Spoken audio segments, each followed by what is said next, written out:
Well, greetings, fellow travelers, and welcome to Bible Studies. Glad you joined me today as we dive deeper into this interesting little letter called Jude. It's located at the end of your Bible, right next to Revelation. It's the next to the last letter in our New Testament. And this is lesson 3, so we're making ground. We're going to pick up at verse 5. Jude writes this: "But I want to remind you, though you once knew this, that the Lord, having saved the people out of the land of Egypt, afterwards destroyed those who did not believe.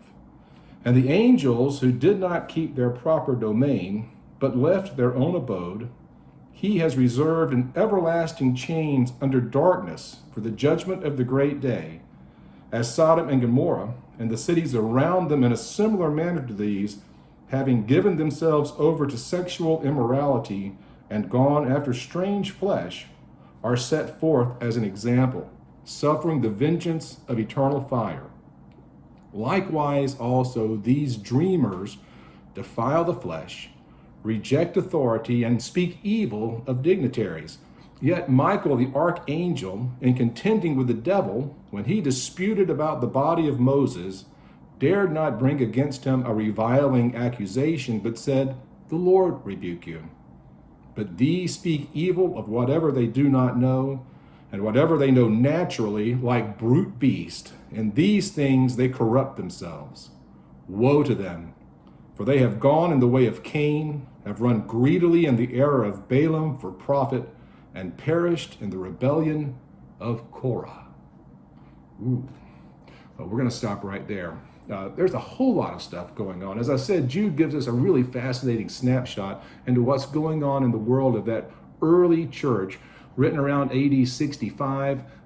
This is not long after the death and resurrection of Jesus. The church is probably run out of Jerusalem. It's spread out across the Mediterranean basin through the Roman Empire, but it's still figuring out exactly what it believes, and especially dealing, as we talked last time, with this influx of Greek speaking and Greek thinking people as they move away from Palestine and out into the rest of the Roman Empire. They're out into Gentile country, into the pagan world, and this is get away from this core of Judaism, which Christianity is a Jewish core religion. At our very basis are the Old Testament teachings. Jesus was a first century Jew. No way to get around that. And he's connected all the way back to Adam to Noah, to Abraham, to Moses, to David, to Jesus. There's this long connection back into the Jewish teachings.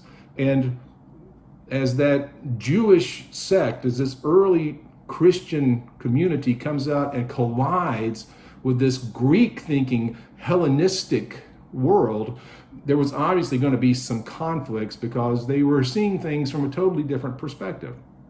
Now, one of the big Hellenistic ideas, one of the big ideas going back to Plato and Aristotle and those guys, was this idea that the spirit, the invisible creation, was perfect. But matter, anything that you could touch, taste, feel, or see, if it was in the visible world, it was flawed or imperfect. And so the idea of an all-powerful, invisible, creative God was no problem for those early Greeks. Of course, there's an impervious, perfect, invisible, all-powerful God, and he's perfect. But the idea of a flesh and blood Son of God, that there's a man who is deified, who has come from God himself, well, he would be imperfect because he's made of matter, he's of flesh. And so this is really a core idea that sparked a lot of heresies. The idea that the flesh doesn't matter because the flesh is already imperfect, so you might as well feed it and do what you like. That's going to be one of the big heresies that comes later on. And this idea that Jesus was only a man. If he was flesh and blood, he was imperfect like the rest of us. There's no way for the holy and the unholy to occupy the same space. And if flesh is unholy and spirit is holy, You can't put those two together. This Christian idea of God in us is a whole mind-blowing reality for these Greek-thinking people. And so we see this conflict happening between these ideas. Now, Jude is, obviously, he is a Jewish man. And he writes to the early church, and he's reminding them, he's connecting us to our Jewish root. And he reminds first these church folks, these early Christians, about who God is, the God of Moses, right? Who is this God of Moses? Don't forget who we're dealing with here. And he begins by telling us that he reminds us that, the Lord brought the Israelites out of Egypt. And then the Israelites, some of them rebelled against him, and some of them sinned, and some of them turned away, and God destroyed them. That's who God is. And then he tells us this really interesting little story. He talks about the angels who did not keep their proper domain, but left their own abode. He has reserved in everlasting chains under darkness for the judgment of the great day. Now, we all know about angels. We don't know much about angels. We've heard the word. We know a few stories here and there. But angelic beings is kind of an interesting little study, a little side study. And Jude gives us some pretty fascinating information. And only Jude, by the way. 25 verses, but there's some unique things in this letter. Only Jude gives us some pretty fascinating information. Now, it does kind of coincide with 2 Peter. If we look at 2 Peter chapter 2 at verse 4, you see that Peter wrote, "For God did not spare the angels who sinned, but cast them down to hell and delivered them into chains of darkness to be reserved for the judgment." So, Peter says and tells us that there were angels who fell. But Jude tells us why, what they did. What did these angels do to fall from God? And he connects them with Sodom and Gomorrah. Actually, if you're looking at Jude, if you'll see at the end of verse 6 where he says they were reserved under chains, under darkness for the judgment of the great day, that in my Bible ends with a semicolon. There's not a period, there's a semicolon, which means that this idea connects to the next idea. As Sodom and Gomorrah and the cities around them, in a similar manner to these, have given themselves over to sexual immorality and gone after strange flesh. As these are set forth in his example, so are the angels set forth as an example of God's judgment of immorality. So, what do the angels do? That's a big question. And if we go all the way back to Genesis chapter 6, here's a fascinating little thing, and I'm going to be willing to bet that there's somebody who sees this who never heard this before, but it's in the Bible. Genesis chapter 6, starting at verse 1, it says, "Now it came to pass, when men began to multiply on the face of the earth, and daughters were born to them, that the sons of God saw the daughters of men, that they were beautiful, and they took wives for themselves of all whom they chose. And the Lord said, My spirit shall not strive with man forever, for he is indeed flesh, yet his days shall be 120 years. And there were giants on the earth in those days, and also afterwards, when the sons of God came in to the daughters of men, and they bore children to them. Those were the mighty men who were of old, men of renown, men of renown." And the next thing that happens in Genesis is that the Lord sees the wickedness of men as great and decides to destroy everyone, and he saves Noah. The Noah story begins here in Genesis chapter 6. And so what we see is that these angels, these sons of God, these angelic beings, decided to rebel against God, come and take human women as wives, begin to procreate and populate the earth with this hybrid race. And God looked down and said, "Oh no, men are corrupted. My creation is corrupted. And so I'm going to have to do something about that." He takes these angels who started this whole thing, reserves them in chains for eternal judgment, and then destroys the world except for Noah and his family, and starts all over and populates the earth with a pure stream. Pretty interesting stuff. So, Jude says, those angels who are reserved, who sinned against God, who left their own abode and came and took of strange flesh, they're reserved for eternal judgment. Don't forget who God is. Don't forget who we're dealing with. And then he goes on with this idea about the archangel Michael. Well, first he says, look, these false teachers, they're dreamers. They're not grounded in reality. They're dealing in something they don't know and understand. And they defile the flesh. That is, they're engaging and encouraging others to get into sexual sin and gluttony and drunkenness and all of these things. They are leading people into this immoral lifestyle. They reject authority. They don't care about the law of Moses. They don't care about the teaching of the apostles. They're doing their own thing. They've come up with their own ideas, and they're not interested in coming underneath the authority of, at this point in time, the church leaders. They weren't going to Paul. They aren't going to Peter. They're not going to James and saying, hey, these are my ideas. What do you think? Because they know what's going to happen. They're not interested in that. And then they come, and he says, they speak evil of dignitaries. That is, when people come and oppose them, they're abusive. They just yell and scream and tell them how stupid they are and speak evil of them. And then we get this interesting story about the archangel Michael.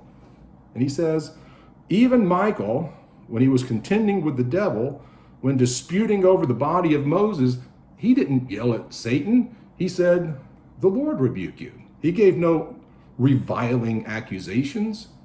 He let God be the judge. So,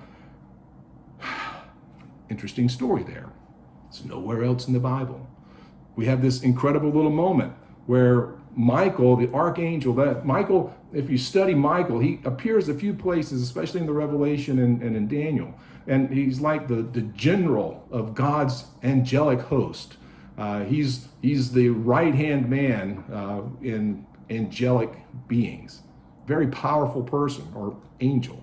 And he's the emissary and the leader of God's army. And so Moses, you remember the story, Moses goes into the desert. He's not allowed into the promised land. He wanders off and he dies. He disappears. No one knows where he went. There's no grave of Moses anywhere. But Jude says that God sent the archangel Michael to go and gather up the body of Moses. And apparently Satan opposed him. Satan didn't like that idea. Satan felt that Moses didn't deserve to go into the promised land and certainly didn't deserve to go into the afterlife, into heaven. Now we know Moses made it because he shows up at the Mount of Transfiguration along with Elijah. Remember that story from your Gospels. So the archangel Michael goes, Satan comes, he's contending with him, and Michael says, look, you can deal with God. I'm doing what I'm told to do. I'm taking this body with me, and the Lord rebuke you. And we assume that that's what happened. And so we see that the proper way to defend ourselves when we get into arguments, when we get into contention, is not to bring reviling accusations against people, not to yell and scream, not to raise our voices, but to trust in the Lord for our defense. And this kind of gives us some insight into the behavior of these false teachers, because they speak evil of what they don't know. Their ignorance of the law and the prophets and the teachings of the apostles and the gospels are evident when they come in and speak with learned people. And then they says they corrupt themselves in the things that they know naturally, like brute beasts. So the things that animals do, they're doing. So it's all about, again, sexual immorality and about gluttony, about just feeding the flesh and doing those things that feel good and make them feel happy. They have no self-control and they don't understand what they're doing. They're not of God. They're unholy men. And then Jude definitely connects us back to the Jewish roots by giving us some illustrations. He says, remember Cain, Genesis chapter 4. He murdered his brother in jealousy. Remember Balaam. Now that's in Numbers chapter 22.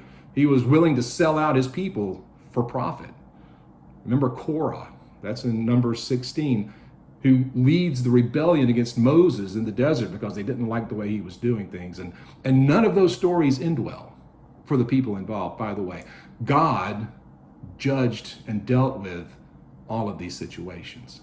And Jude says, look, don't remember the history. Don't forget where we come from. Don't forget what God has done. Don't forget who God is. We can tell who these false teachers are by their actions and their words. Don't forget who God is. Because God, while he is a loving, gracious God, is also a holy God. And he has a history of punishing those who defy him. God's expectation for us, although we are saved by grace and our sins have been cleansed by the blood of Christ, his expectation is that we will strive for holiness in our lives. Even though we fall down, God is still expecting us to do our best.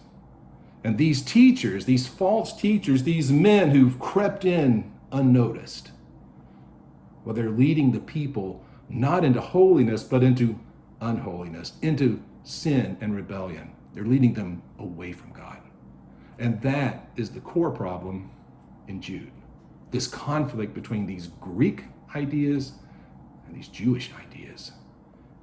And the church had to figure out where to go with all that. Well, Jude has some more things to say about these teachers, but we're going to stop right here for today. I'm glad you joined me. I hope you're enjoying this, and I promise you we're going to continue. We will get through all 25 verses of Jude before this is over.